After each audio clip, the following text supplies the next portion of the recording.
Time once again for another edition of the Kaufman Corner. With you as always, David Lesky from Inside the Crown. It is Les Norman from Breaking the Norm. My name is Soren Petro from Sports Radio 810 WHB as we talk a little Royals baseball with you here on a Thursday. Remember, if you catch us via the podcast, you can be part of the conversation. We got a number of people already in the chat room. We stream live 8:30 a.m. on Thursday. We will react to Noah Cameron's debut. How good is he now and beyond? The Royals trying to survive without Cole Ragans, doing it at least for a little bit right now. How long can they survive without Cole Ragans overall? They've won 8 of their last 9, outscored their opposition. I believe it's 34-20. Can they keep winning this way with almost no offense? Bobby Witt Jr.'s hit streak is at 21 games and counting. What is he actually capable of with this hit streak? How important is it? How big of an accomplishment is getting to 21 games? Is the bullpen actually the best part of this team? Jonathan India, listen to David Lesky. That's right. We'll tell you exactly how that happened and how could the Royals replace Michael Massey. Is there an option, a way to do it? He's not hitting either. And Jac Caglianone sounds like he's quite the mature hitter. We'll talk about just how mature he is right now here on the Kaufman Corner podcast. You're listening to the Kaufman Corner podcast, the most in-depth analysis of the Kansas City Royals, breaking down the Royals like no one else can. Kaufman Corner is hosted by David Lesky, Les Norman, and Soren Petro. David Lesky is an accomplished author and the publisher of the Inside the Crown Royals baseball newsletter. Les Norman is a former Royals outfielder. He's the host of Breaking the Norm with Les Norman on Sports Radio 810 WHB, as well as the author of Teaching the Tools of Hitting. Soren is the award-winning afternoon drive host of the program on Sports Radio 810 WHB in Kansas City. Kaufman Corner is proudly brought to you by David Starnes Allstate Insurance, covering all the important things in your world. Home, business, life, and even the fun stuff as well. Motorcycle, boat, ATV, you name it, get with Dave and he'll have you covered. Give Dave and his crew a call at 816-781-7331. Visit them online or stop into any of their locations, including North Kansas City, Liberty, and Branson, Missouri. Don't put those insurance needs off any longer. Get with Dave today. He'll give you peace of mind for the things in your life most important to you. Now, here are your hosts, David Lesky, Les Norman, and Soren Petro.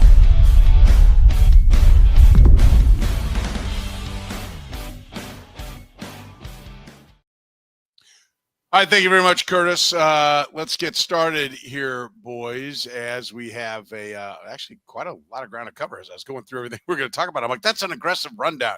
We're going to have to move on this one. Let's start with the debut of Noah Cameron. Local kid, St. Joe's own.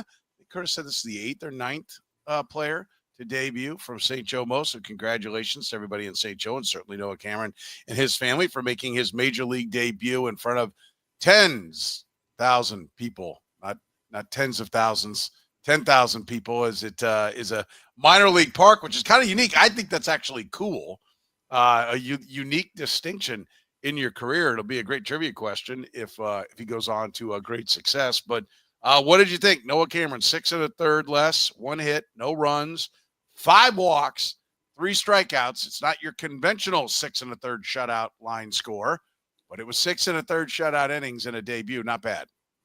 Yeah, and by the way, is a major league player, if you're established, then it's cool to play in a minor league park. But if you just got called up or you're one of those fringe guys, you might have a little tick every now and then, like, oh man, I want to get out of here. So just want to throw that down there. But yeah, I thought it was a cool thing. On Wednesday nights, I'm watching the game on my phone and I'm volunteering at our church youth group. And so I'm kind of up here, down here. And then I had to take back. I'm like, wait a minute, 5th inning, no hits, 6th inning, no hits. It was really cool to see that. I thought there's an effective wildness to the combination of his mechanics and his motion. He worked high a lot. You could see later on in that 6th, 7th inning, it looked like he was starting to press just a little bit because his breaking ball was really in the dirt. Changeup was pretty decent, but his fastball started to get higher and higher and higher. So I'm sure that was, he only had at that point 70 to 74 pitches, somewhere in there. But I'm sure the emotion of it and, okay, now I'm not just pitching in a major league debut. Now I don't want to give up any hits. Wouldn't that be cool? And so the guy chalked it on him, which is probably for him the best thing. And then they came out and got him, so he didn't get the loss. That was great. So overall, I think it was a good performance. Over time, I think that obviously the walks are going to have to come down. 5 walks and 6 in a third innings is probably not ideal, even if you're effectively wild. I saw a little bit of Bubic in him, where Bubic can command the top of the zone oftentimes with a higher slider or a sweeper, whatever you call it, higher fastball at the right time. So things he still needs to work on, but overall, I'd give him I'd give him a definite A on his big league debut. It was really cool to see. Yeah, David, what did you see there? The walk's not ideal, but he was great. The walks were high. Yeah. The one thing that I will say about the walks, I went back and looked at all, and you froze up there for a second. Sorry. At all. I said the Rays didn't chase at all. They 11% chase rate. He threw 36 pitches outside the strike zone. The Rays swung at 4 of them, which there is some level of credit to the offense, but some of that goes on to Cameron. And if you look at some of his, I put this in today's newsletter, which literally just dropped, so no reason anybody would have seen it yet. but they a lot of his walks, three of the 5 walks were on pitches that were ball 4 was just out of the strike zone. I mean, they were good pitches. The Rays just didn't bite. And I think the big thing for Cameron, for long-term success, maybe a little more deception. The Rays were picking up the ball really quickly. He wasn't giving up a ton of hard contact, but they knew when to swing and they knew when not to swing. And so that led to the 5 walks. And that's a big reason why the pitch count was so low, even though he did walk batters, because he got a lot of early count outs. He got a lot of quick swings from the Rays. And I thought generally he was really good. He was in the zone 54% of the time, which is a good high percentage. It means you trust your stuff. There are things to work on, but I can't argue with 1 hit over 6 1/3 shutout innings in a big league debut. It's just, it doesn't happen very often. We've seen the stats. There's only 8, 9 players who have gone 6+ in the expansion era. Just really, really impressive, but now he's got some things to work on. I'm guessing he goes back to AAA maybe today. If Cole Ragans isn't going on the IL, they need another arm in the bullpen. And he knows it. I think there are some times, and Les can probably speak better to this, but I think there are some times when, as a prospect, it's really good to come to the majors and then go back to the minors, because you know what you have your marching orders kind of. You learned a few things at the big leagues. Now you can go work on them in AAA.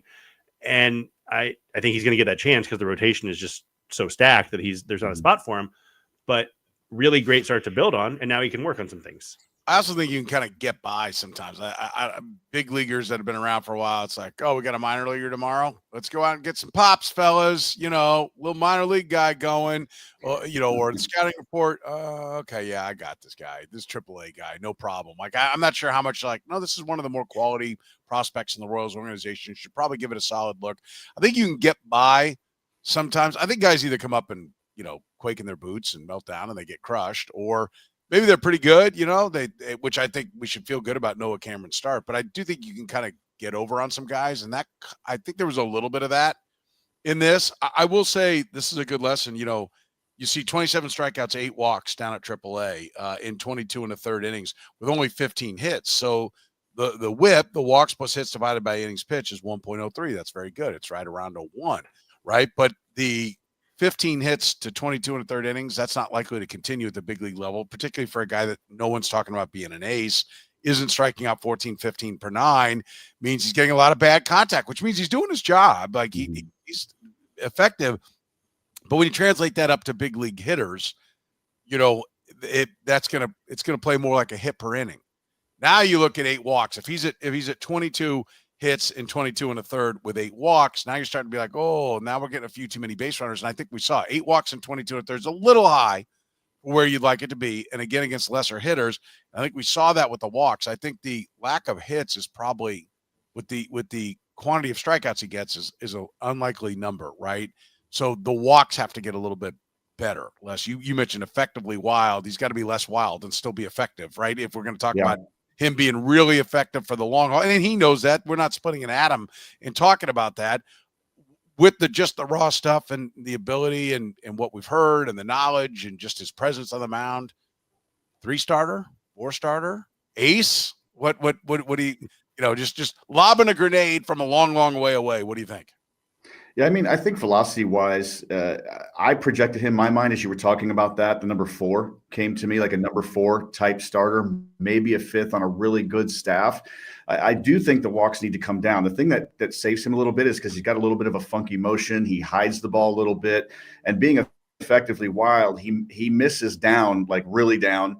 And then sometimes he'll climb the ladder and miss high. And that's where the effective wildness comes from. If you were up in the zone and then way outside, then way inside, and nothing was in the dirt, then guys are going to be a lot more patient. But when you change a guy, when you take a pitch and it's down in the dirt, you tend to do that just a little bit. You lower your head down to the ball. And then the next pitch, you're used to doing that. And all of a sudden you're up like that. And that gets in a guy's head.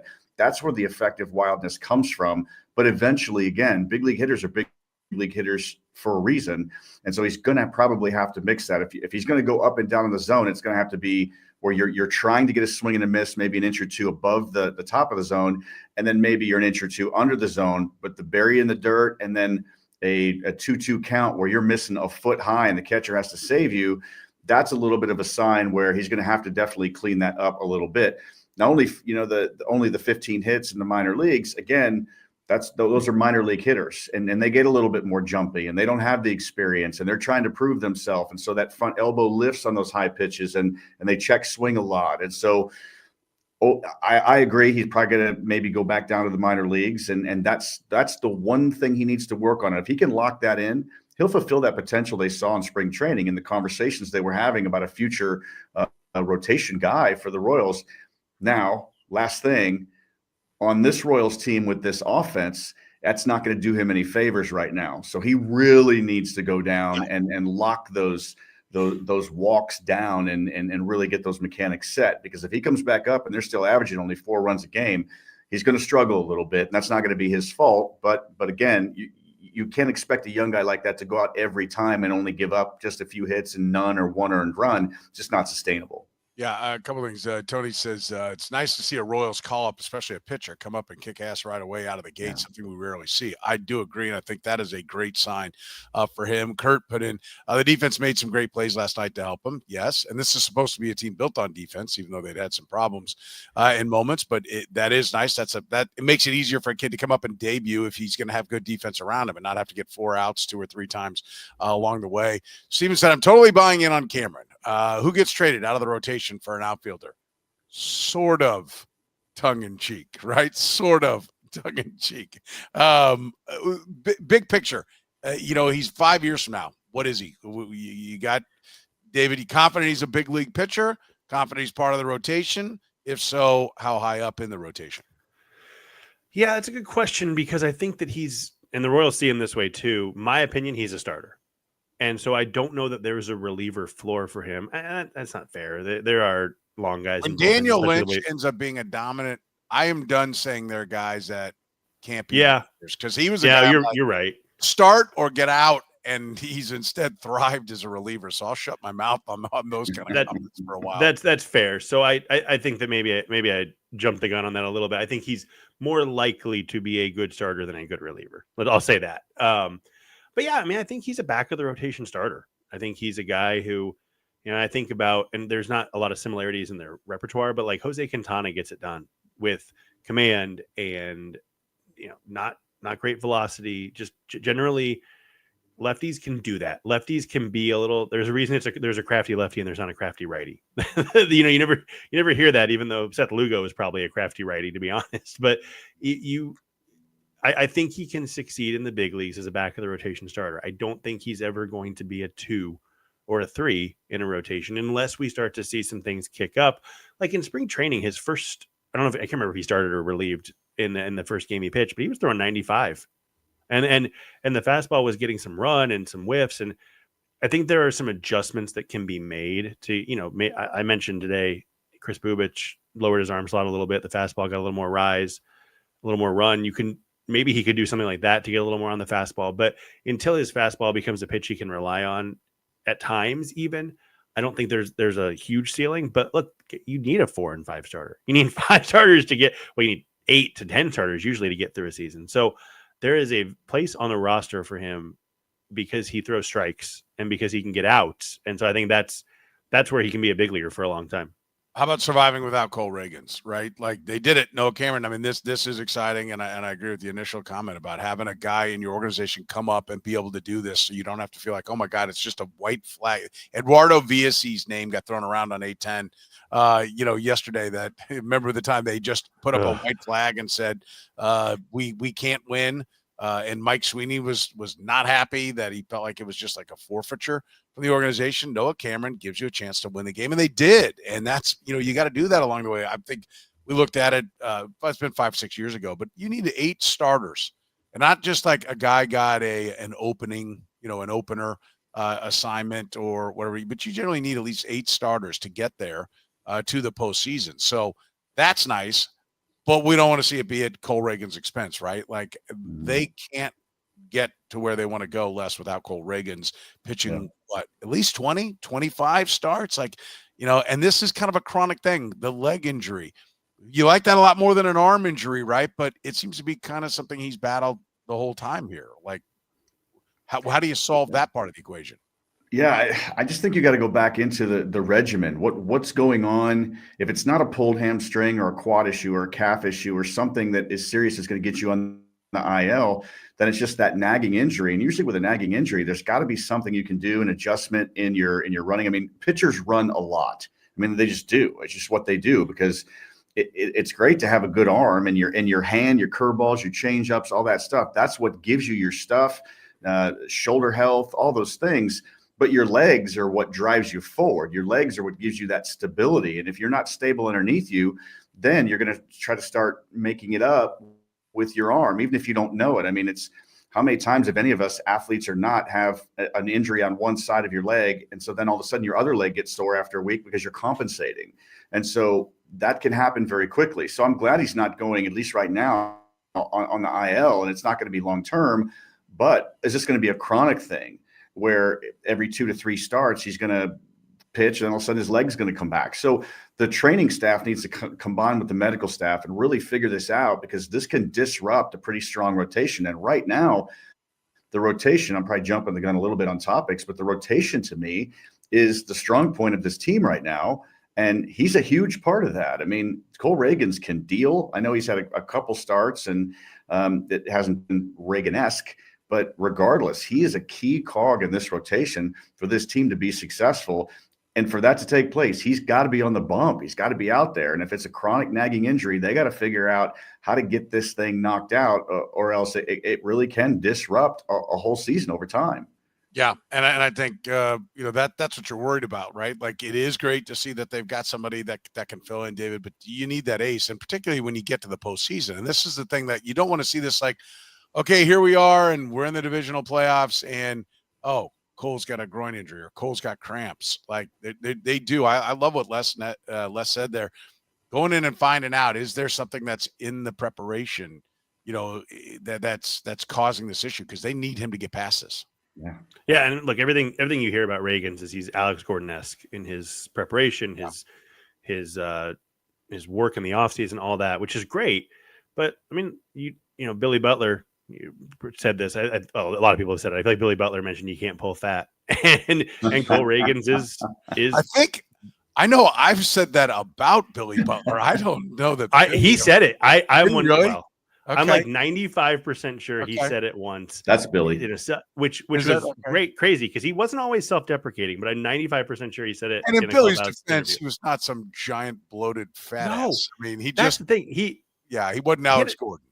He had a round face, which I think made him look. Anyway, I thought it was funny when he said it. I remember laughing about it. I'm pretty sure it was him. Maybe it was somebody else about him, not you. But whatever. And regardless, Ragans is well built and he works very hard. And my question that I don't know the answer to, he hasn't really had muscle strains. He's had cramps, but we've all gotten cramps that you feel for 2 or 3 days because you cramped up so hard that it strains the muscle. And I wonder if they're related or not. And that's my question. And cramping up during a start, that's a pretty easy fix. You got to figure out the electrolyte combination. You got to have a banana, have whatever it might be. If the cramp led to a strain, it was worse than just a regular cramp. And so I think that's the first key is figuring out, okay, is this related? And if so, let's stop the cramps. Let's figure this out now. Yeah, or was it the beginning of a strain and they just took him out and they're calling it cramps because they don't want to answer a bunch of questions and they don't want to give the opposition the idea that, hey, he might not be at 100%. I think totally fair. It's all, as Les pointed out, it's all interrelated, right? Yeah. Well, and you watch Ragans' delivery. There's a lot of torque in that, and he's worked very hard. And I wonder a little bit too. He had the 2 Tommy Johns, and it's a little bit different than typical 2. He didn't have them 5 years apart. The first one didn't take, so it's 2, but it's also I call it more like 1.5 Tommy Johns. And you wonder a little bit. Okay, has he taken so many steps to protect his arm and figure out how to not re-injure that maybe he's neglected muscle strains in his lower body, or maybe he's never had this much work before. I mean, last year was the first year in his professional career he had 30 starts. Maybe he's now learned, and then guys get a full season. They go, okay, I learned that I need to change a little something because I was minor leagues, AAA is a longer season, but some of the minor leagues are like 132 games. It's not 162. You don't have to go 6 months. Plus, he had, what did he have? 2 starts in the playoffs, or 3? It's 2 starts in the playoffs. So an additional couple weeks of being out there. So maybe he's got to figure some things out and change some things because he'd never done that before. Royals winning with pitching for sure. We'll talk about that right after you hear from our friends at David Starnes Allstate Insurance. David Starnes Allstate Insurance, serving the Kansas City area and all throughout the Midwest. With David Starnes Allstate, it's not just about fender benders. Beyond traditional safeguards, enjoy perks like roadside assistance for unexpected breakdowns, transportation expense coverage when your car is in the shop, auto replacement protection to keep you on the road in style, and much more. You can give Dave and his crew a call at 816-781-7331. Visit them online or stop into any of their locations, including North Kansas City, Liberty, and Branson, Missouri. David Starnes, Allstate Insurance. Gann Asphalt and Concrete, proudly serving the greater Kansas City area. Nationally recognized full-service paving and pavement maintenance contractor. Locally owned and making parking lot problems disappear in Kansas City since 1994. Let Gann educate you about the most cost-effective way to solve your parking lot problems. With free consultations, no commissions, in-house crews, and every project comes with a written warranty, Gann Asphalt keeps your parking lot safer and helps you and your business avoid unnecessary delays and costly expenses. Find Gann online at GannAsphalt.com or call 816-484-3338. Gann Asphalt and Concrete. One contractor, all things parking lot. Royals have won 8 out of their last 9. Les, they've outscored the opposition 34-20 in that stretch. They've had 3 shutouts, but they still offensively are having issues. The pitching's been great. We're going to get into the bullpen here in a minute, but how much mentally and just everybody wants to do their part. Can they win like this? I mean, at some point they have to produce more offense just because you would think that the stress factor on the pitching staff is going to weigh on them at some point. Yeah, this is the ebbs and flows of the big league season. And I think most teams go through stretches like offense may not, at least the mid-market and some of the big market, but not the elite teams, but most teams go through this. And so it's not sustainable. When you have a rotation as good as the Royals, you're going to win more of those games, most likely. But when the dog days of summer hit and it's 100 degrees out, it's 120 in the sun when there's no wind, and it's brutal on those guys. The bullpen will get taxed eventually on those days, and you just can't have the AAA whirlwind of guys coming up and down. That's not going to be the answer either. And so the bottom line is the offense is still going to have to pick it up. There's a couple guys that are starting to pick up. Isbell's up to 240. India's up to almost 215 because David Lesky said something that he listened to that we'll talk about. Way to go, David.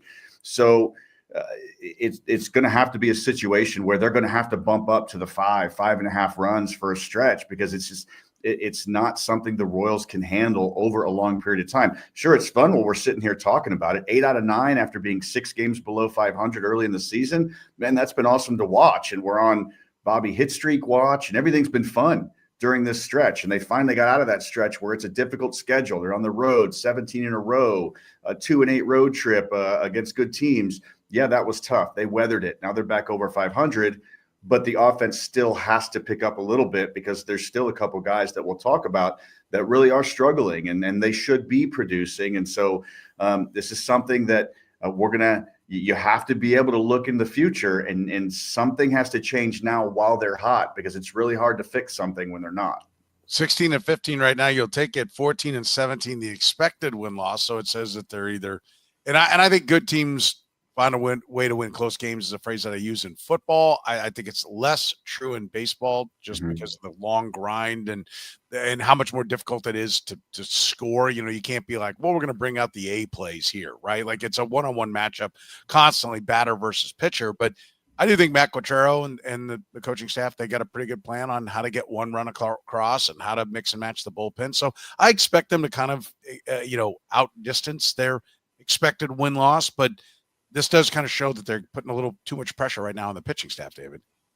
Yeah, look, it's at some point the pitching is going to go through a slump. Every team has that. The Mariners had a great starting staff. They struggled for a couple weeks, like early in the season. Well, I guess we're still early in the season, but earlier than early in the season. So, yeah, they're going to need the offense to pick up at some point. There are some signs, right? I mean, they're getting some guys on base at least now. There was a stretch where it was 2 hits, 4 hits, 3 hits. Just absolutely nothing. They're getting 10 plus guys on base almost every game right now. The problem, you can't sequence when you've got middle of the order bats not hitting. And it goes, there was a stretch when it was, well, it doesn't really matter. Two lefty bats, right? Like right. That's the big problem. Right now. And so you can't even say Vinny's homered. I don't want to, sorry to interrupt you twice there, David. No, you're fine. I'll get to Vinny in a second because I have some encouraging thoughts on him, but it was for a while, it was 3, 4, 5 wasn't hitting, and it doesn't really matter what 6 through 9 does if 3, 4, 5 or nothing. And now Salvy's hitting. He's kind of getting those expected numbers are starting to even out a little bit, which I think makes sense. But 3 and 5, and when Massey may not be 5 anymore, but he's been 5 for a lot, and both those guys are struggling mightily.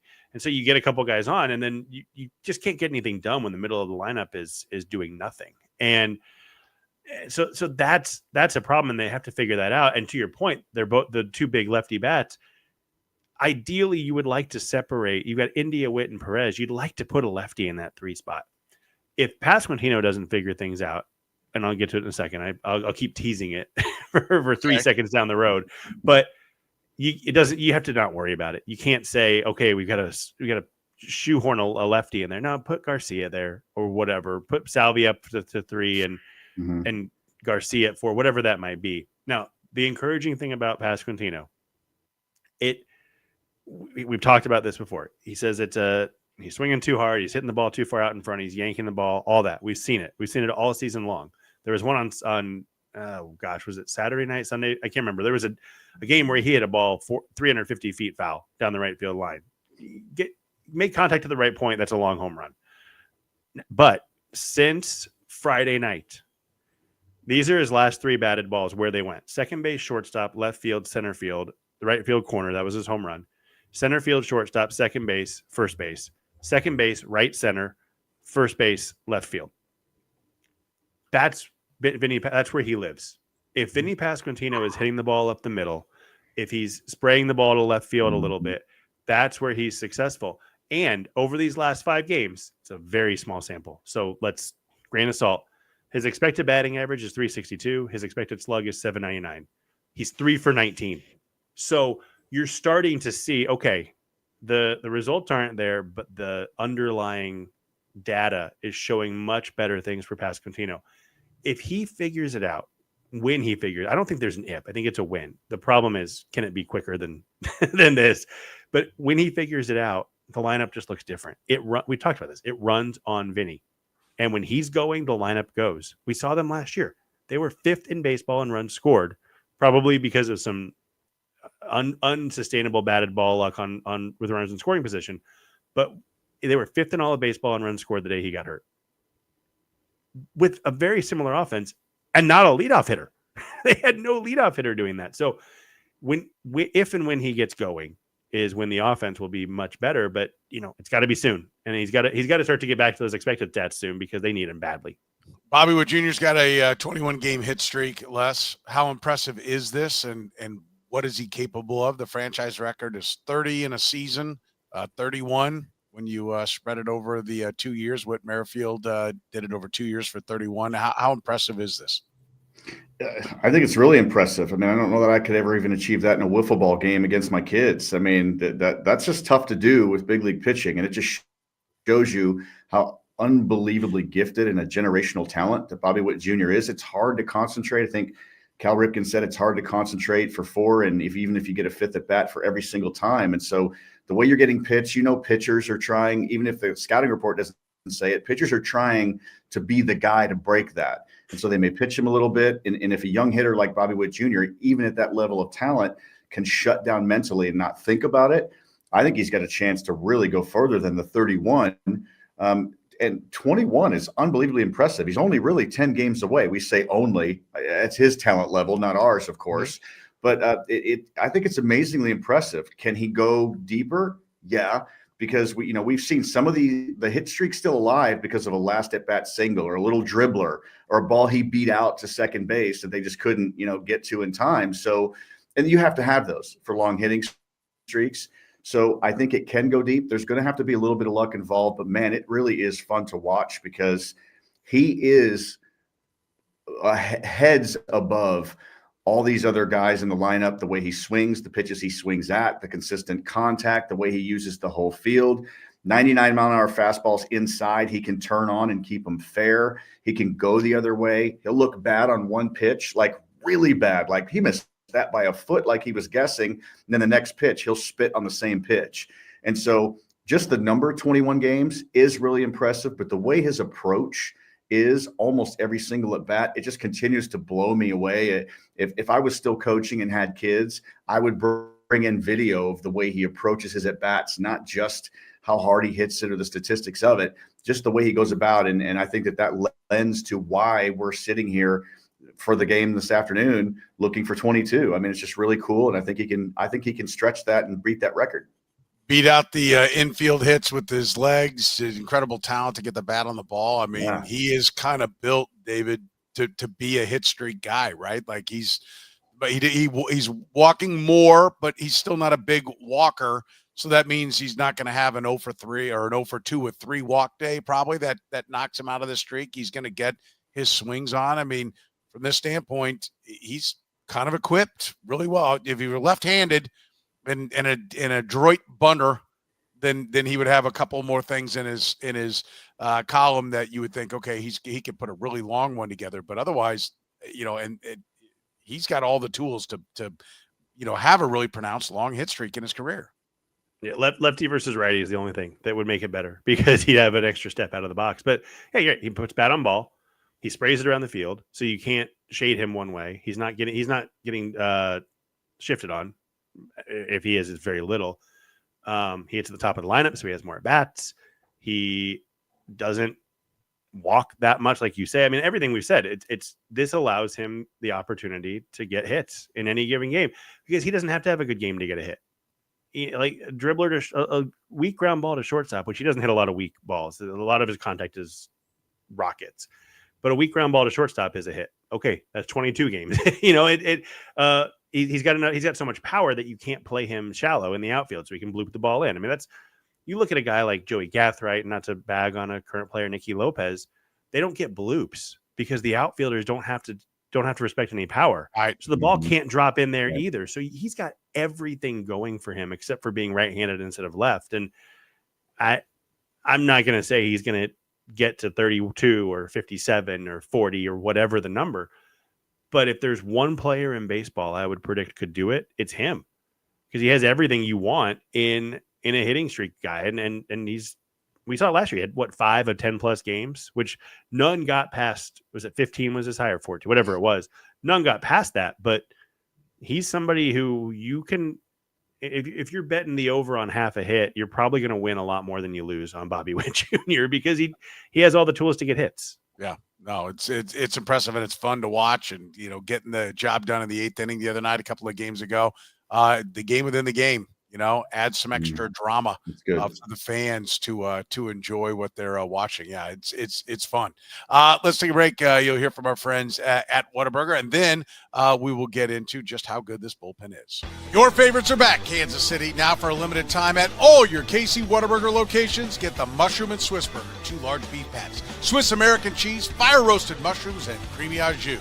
How about the sweet and spicy bacon burger? 2 large beef patties, American and Monterey Jack cheese, bacon, grilled onions, and topped with sweet and spicy pepper sauce. Or grab the patty melt, even the honey barbecue chicken strip sandwich. They're all perfect with the Whataburger Banana Pudding Shake. Remember, Whataburger's open 24 hours a day with breakfast served from 11 p to 11 a. And don't forget, you can get all your Whataburger favorites and more by downloading the Whataburger app with the QR code. Whataburger, proud sponsor of the Kaufman Corner podcast. David Starnes Allstate Insurance. Elevate your coverage, elevate your confidence, and drive worry-free. Covering all the important things in your world. Home, business, life, and even the fun stuff, as well as your motorcycle, boat, ATV, and you name it. Get with Dave, and he'll get you covered.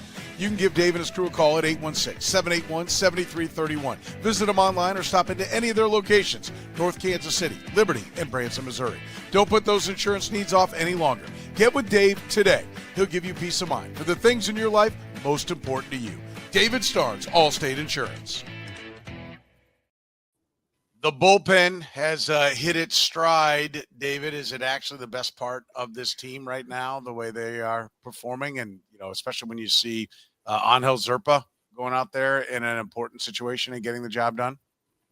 I still say it's the rotation, just because part of a good bullpen is a good rotation because it allows them to not get overworked. And the Royals you're getting 6 innings pretty much every night now. It was on that way at first, but they are really the rotation's helping the bullpen quite a bit. But the bullpen has been impressive, and they have a 3.280 ERA, which is 8th in baseball. That's great.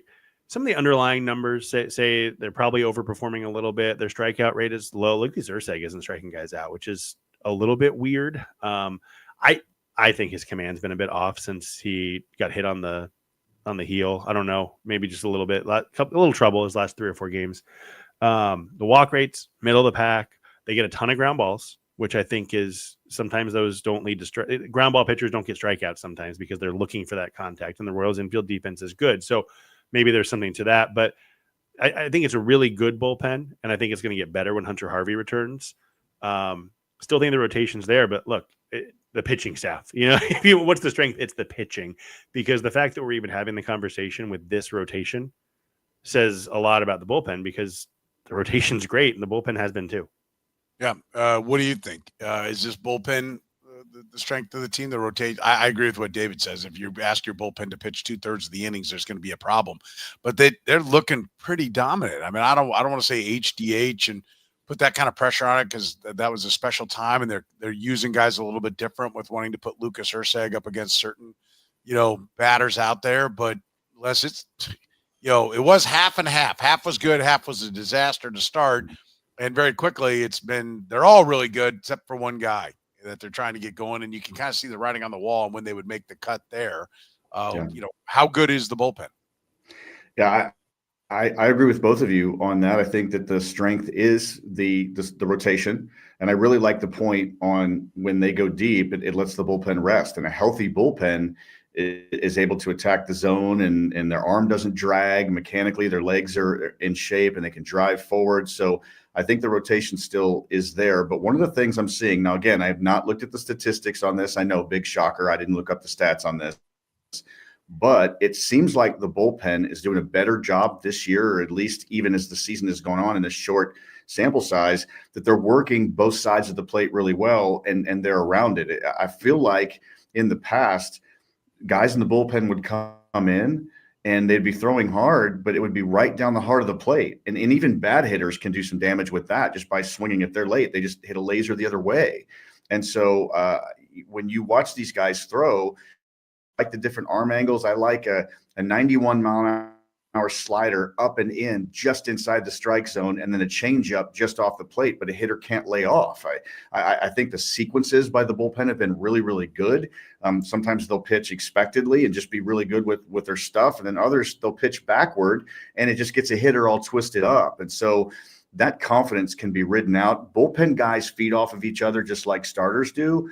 But bullpen guys get to sit the whole game and just talk about what you're going to do when you come in, unlike the starters who, this is what I'm going to do tomorrow. This is how I would have pitched this guy or something like that. So it's kind of almost an emergency thing, like, hey, let's figure this out because one of us or both of us or all of us are going to be going in this game. And I think that they're locked in right now. Love to see it. And again, the thing that could really help keep that isn't just the starters continuing to deal. It's the offense giving people a rest, giving these starters and bullpen guys a rest. So the strength is the starters. The bullpen has done really well. I think that their stuff has been really good, but I would like the offense to pull their weight just a little bit to let this ride out a little bit longer. And to David's point, the Royals are 8th in bullpen ERA. They've pitched the 4th fewest innings, which is always a key. You do not, not overworking the bull. You want to have a good bullpen, don't overwork it. Right. That's always the first and best way to get there. And right now the Royals are doing that with what they're accomplishing. We mentioned Jonathan India. Listening to you, David. I guess we don't have tangible proof that he did, but boy, we don't have tangible proof he didn't. That's right. You called out something that you noticed about when we were talking about why he was struggling, and suddenly that changed. Where he sits in the box, where he stands in the box is important. Yeah, so my seats when I go to a game as a fan, I have a great view of the right-handed batter, and I'm on the first base side. It's just a perfect spot. And I was there on Saturday. I looked up and I see his foot is on the back line of the batter's box, and I'm going, so okay. I'm thinking maybe it has been, and whatever. I filed it away. I get home. I look, last week we talked about this. He was farther up in the box, 3 inches farther up in the box, made contact 4 inches ahead of where he made contact last year.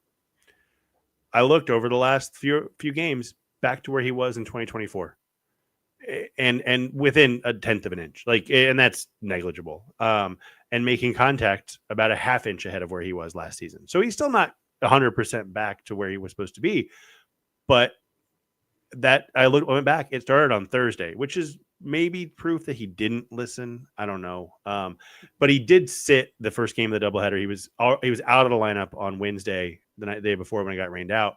I wonder if they were kind of working on, hey, let's get back to what you did last season. Let's get back to standing where you did, setting up where you did, all that. And then he came in the second game. He had a good game. I don't have the stats in front of me, but I think he's gotten a hit in, if not every game, almost every game. He's worked a couple walks.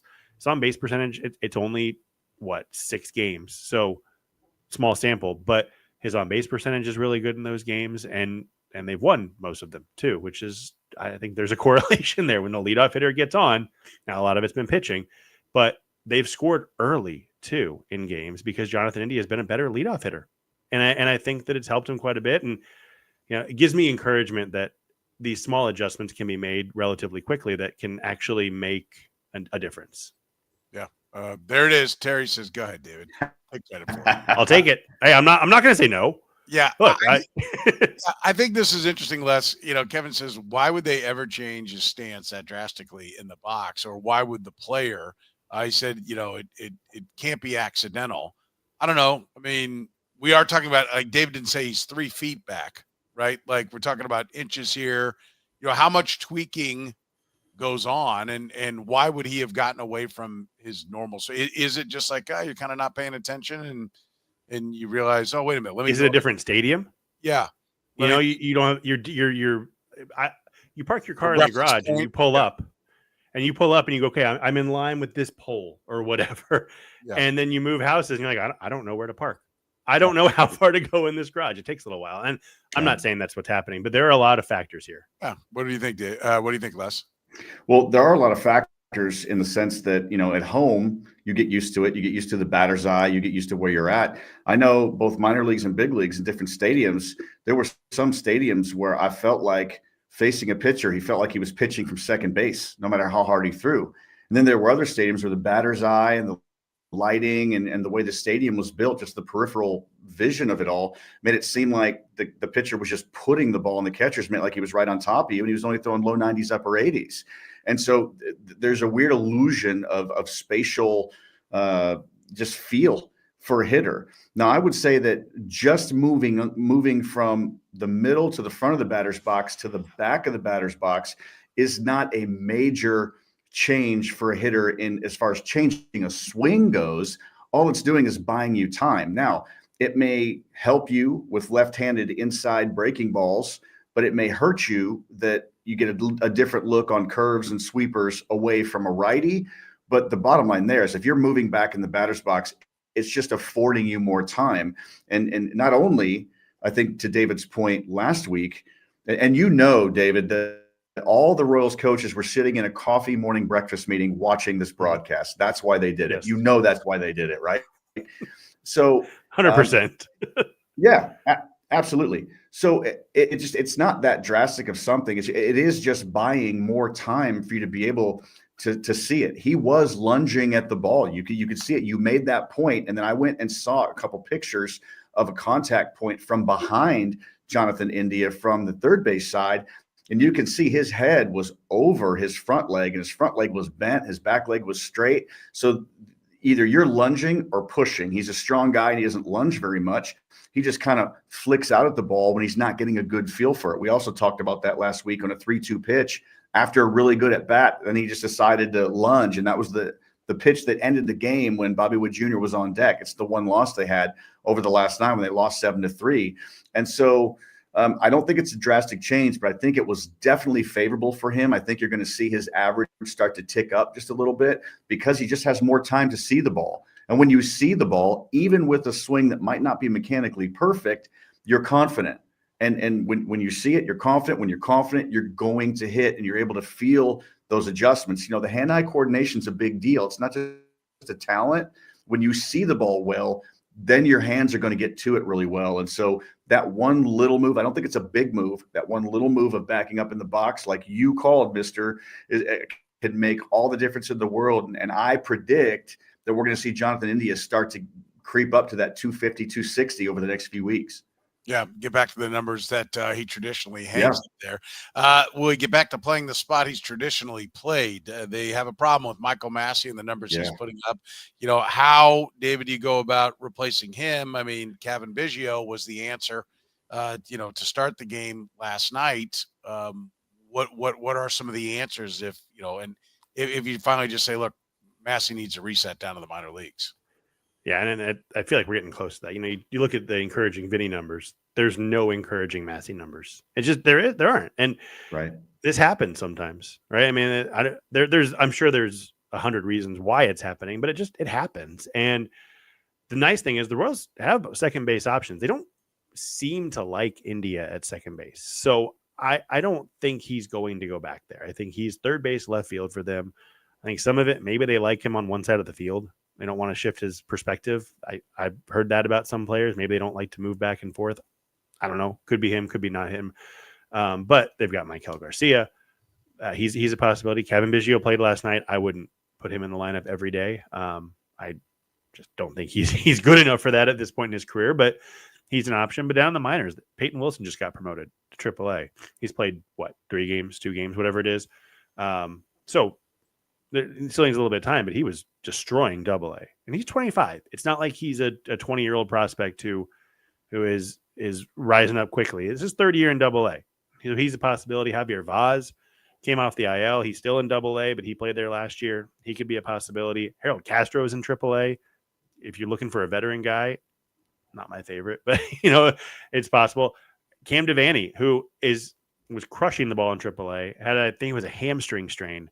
Came back. He hasn't played since April 24th now. He's played 1 game since he came back. I don't know if he's an option. I don't know if he's hurt again. I don't know what's going on there, but he's a possibility at some point. He'd probably play third. He really hasn't played much second, and Garcia would move to second. So they have options there.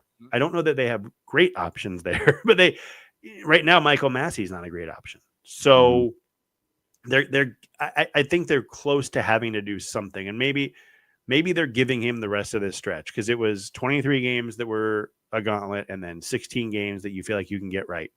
For what it's worth, they're 7-1 on those 16 games to start. So great start to that. Maybe he's getting 8 more games, and that puts him at 39 games, which is right around the 40-game mark and all that.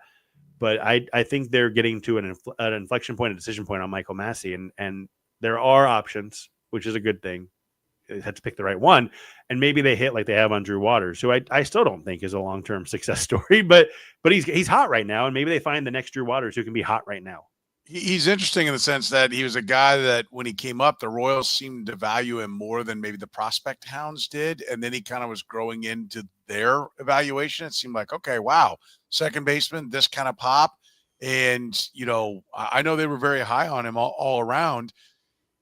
One thing, Les, I look at, I'd say, well, if it's broke, then get him down there and get to fixing it so you can get him back and get that many more games sooner. I think there is, and I know you don't want to send him down, and getting sent down after you've made the big leagues is, it sucks. I mean, being in the big leagues is such a huge part of this sport.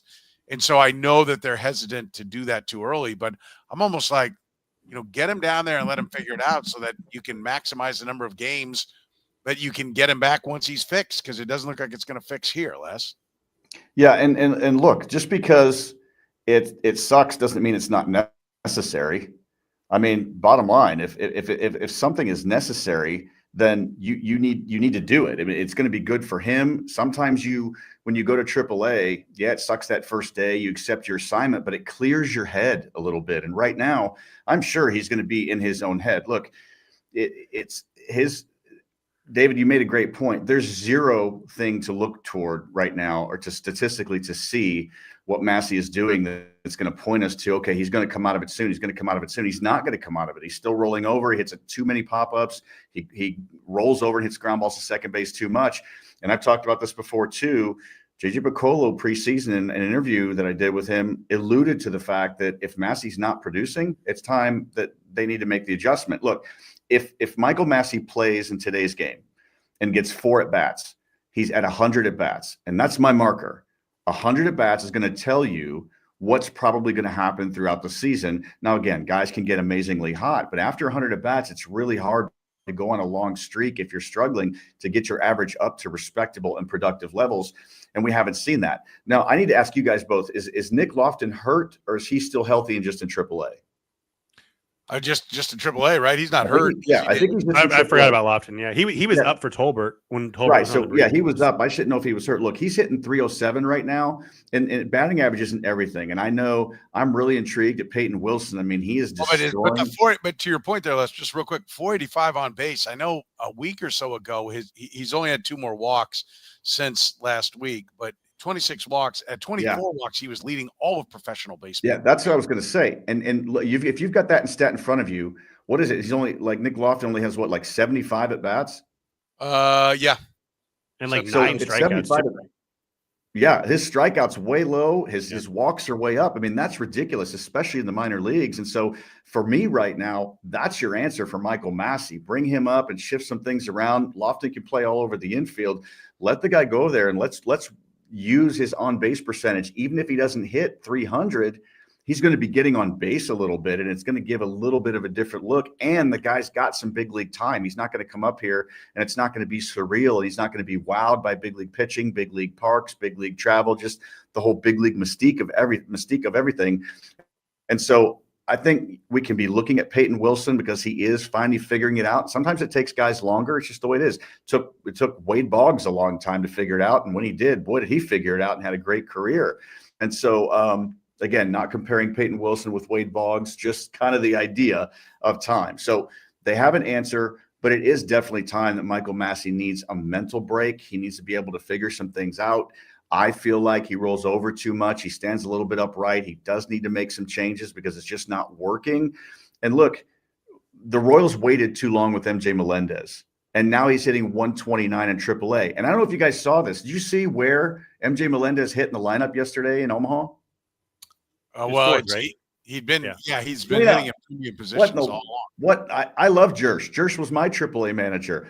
I don't know what if the organization's forcing him to do this or what, but MJ Melendez belongs at the bottom. Nick Prado was hitting 9th, which he's struggling again. He's probably working himself out of a professional baseball career, maybe into a coaching career if that's what he wants to do. But Melendez is just struggling, and the 4-hole even in AAA is probably not the spot for him. But Nick Lofton right now for me is your answer, and Massey needs to go down and figure it out in his head. But to the MJ point, the Royals just said good players go down. Mhm. They just made that point about MJ Melendez. So I don't think that they're wrong. I don't think that they're necessarily saying, "Oh, we can't send Massey down." I don't think that's what's happening, but I think they need to remember that good players go down. I think Michael Massey is a solid player who helps you win if he's hitting a sixth at highest. When he's your 5 hitter, when he's your leadoff hitter, you're probably in trouble. So I think he can be a really big component of a winning baseball team. We saw he was a big component of a playoff team last year. He was a big part of that. And some of that was hitting leadoff, honestly. But get him right. Just get him right. Remember, too, we talked about this a couple of weeks ago. Billy Butler went down once. Mark Tien went down once or twice. And they were good big league players. Billy Butler's a Silver Slugger Award winner. Alex Mark Tien had it's I don't know. And I think the important thing about Nick Lofton, the reason that I don't believe in Nick Lofton long term is because he doesn't hit the ball hard. Because they didn't play him. They called him up and didn't play him. I mean, that's I don't think they believe in him either. But he doesn't hit the ball hard. He doesn't impact the ball when he actually makes contact. But the reality is, you just need to be better. And it's not the end goal. The end goal is not to just be better than terrible, but you just need to be better than what Massey's giving. And Nick Lofton's going to get on base at least, and he plays good defense too. So you're not losing a whole lot there. I think that makes a lot of sense. I can't believe I forgot him when I was going through the list. Well, you forgot him because you probably didn't see him because he's buried on the bench. I mean, he's back down now. But I think the thing about Lofton that I would like if I were sitting in JJ Piccolo's chair is it seems like Nick Lofton. Everybody wants to come up and they want to be an everyday guy, right? That's what they want to be. They have their spot that they want to play. I always go back to Desi Relford. And if you're a young Royals fan, you won't remember this name, but Desi Relford was kind of a prospect that got to the big leagues, about 5'8", 5'9", was a shortstop when he came up, but then they started playing him everywhere. And for a moment, he kind of looked like, and Sean Figgins is another name I'll mention, who was kind of a super sub guy. He wasn't a sub in the sense that he played every day, but he was one of the first guys that it was kind of Rays-esque. You could put him in left. You could put him at third. You could put him at second. He had all these places he could play, and it never affected his hitting, and he played you pretty good defense at all those spots. And I remember standing at Desi Relford's, me and Nate Bucati standing at Desi Relford's locker, and I was saying to him, like, hey, listen, like, you're kind of bouncing all over the place. You're hitting. Like, you can make some money doing this. Like, you become real valuable because it was at a time when the Royals just sucked and half the team was on 1-year contracts and all this. I'm like, you can really make some money. Like, you're valuable pieces. I'm a shortstop, man. And I was like, hey, have you not, I don't know, you're on your third team and you see how this team's not winning and how they're using you. You like embrace where the opportunities are. That's the thing I like about Lofton. I'm with you, David. I think Lofton, there's two ways to go if you're not getting what you want. You can either go JD Martinez and say, I'm going to change my swing, I'm going to lift the ball, and I'm going to hit the ball over the wall because there's always a place for power. And he's always been a guy that would play multiple spots, even going back to his days at Baylor, where he played second at short and outfield or second and outfield. I can't remember which it was. But anyway, he's always had that mentality that he would play the multiple spots. But this drastic uptick in walks, to me, looks like a guy who said, wait a minute, you're going to sign Kevin Biggio? Like, you're signing Kevin Biggio because he walks, because he gets on base. And he seems to be like, okay, on base matters. I'll play anywhere, and I will get on base for you. You're going to sign Mark Canha? And I'm just sitting here like, what the blank else do I have to do? Right. He looks like a guy who said, you want on base? I'll give you on base. And has embraced that. And I think that is, an interesting trait out of the kid, he's trying to give you what it is you say you want. I will say he had an 11% walk rate in the big leagues last year. And it was, I'm looking it up right now, 14.6% in AAA. So it's not new that he's walking, but to this level is new. Yeah. And nobody walks to this level. It's crazy. Yeah. Jac Caglianone talked with MLB.com about hitting, Les, and you were quite impressed. Mm-hmm. Yeah, I was. There are hitters that'll say the right things, but there's something different about when Jac Caglianone talks about it. He talks about, I'm focusing on just hitting the ball hard. One of the big things we talked about was after he'd got off to a great start and he was hitting bombs. We're talking about exit velocity and how far he was hitting the ball and how good of a spring he had. And the response was, well, let's see him struggle first. Let's see how he responds because everybody struggles. And he did. And then he came out of it. But the whole time, the maturity level and the mental level for him has really stayed the same. He has an approach that he's staying with. The organization obviously believes in him. We know that that's a no-brainer, but it's just the responses to his interview of I'm trying to use the whole field. I'm just trying to hit the ball hard. I'm trying to keep my head down. I'm letting statistics take care of themselves. That's a guy that I think, in the way he said it, truly understands both his game and the game of baseball at the highest level.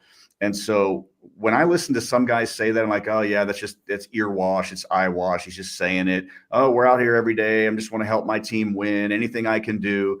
Okay, whatever. But with him, I'm going about business here. This is the way I'm going to do things because I know my ability. I know that I'm going to help this big league club win, and I'm going to stick with this plan whether anybody likes it or not. And there's a humility about him that means he's just so coachable and gets it. And so, yeah, I was absolutely impressed with the way he interviewed, the way he responded and saying the right things, but it didn't seem like a canned response. It seemed like this kid really understands hitting at the big league level, even though he hasn't played it outside of spring training. And I think that that's even more of a reason why this guy's going to be a great everyday big leaguer. Yeah. The more I hear him, David, the more I'm wondering how he went 6. Yeah. Yeah. I mean, I don't know if they do interviews like they do for the NFL draft. I mean, I know they do, but I don't know if it's the same like fanfare of it. But I don't know how you talk to that guy and don't think, oh, he should be number 1. And I mean, maybe not number 1. Maybe they're, I totally understand why Bazzana went number 1 and all that. But how do you fall that far when you understand hitting the way he seems to? It's very impressive. He's talking about barreling the ball and all that. And just to the quick point, just to update from last week, since that terrible stretch, 441, 524 on base, 647 slug with 8 strikeouts and 6 walks in 42 plate appearances. That's a guy who it's starting to click for him. And there's a point when you go from insane talent to insane talent and getting it. And that's when the superstar comes out, right? Bobby Witt got through his rookie year because he had insane talent. Somewhere in 2023, he started to get it and he became a superstar. And, he's ever since it's been superstar Bobby Witt. And I think Caglianone is getting really close to fully getting it. He's not chasing as much as the last couple of weeks. It's really impressive what he's doing. He understands the game. I think you were told the same thing, Soren, probably, and you probably too, Les, that don't even think about him until you see RF next to his name. He's played there twice. Yeah. He's played there twice. So I'm not saying it's tomorrow, but it's getting closer. Yeah, it is. And I think the Royals fans are going to be rewarded with what they want. They're going to see him. It's looking like it's a matter of time, right? Sooner rather than later, for sure. Remember, you can always support the Kaufman Corner podcast by supporting our great sponsors. David Starnes, Allstate Insurance. I can tell you David did an incredible job for me and my family. You can check him out for all your insurance needs. It's David Starnes, Allstate Insurance.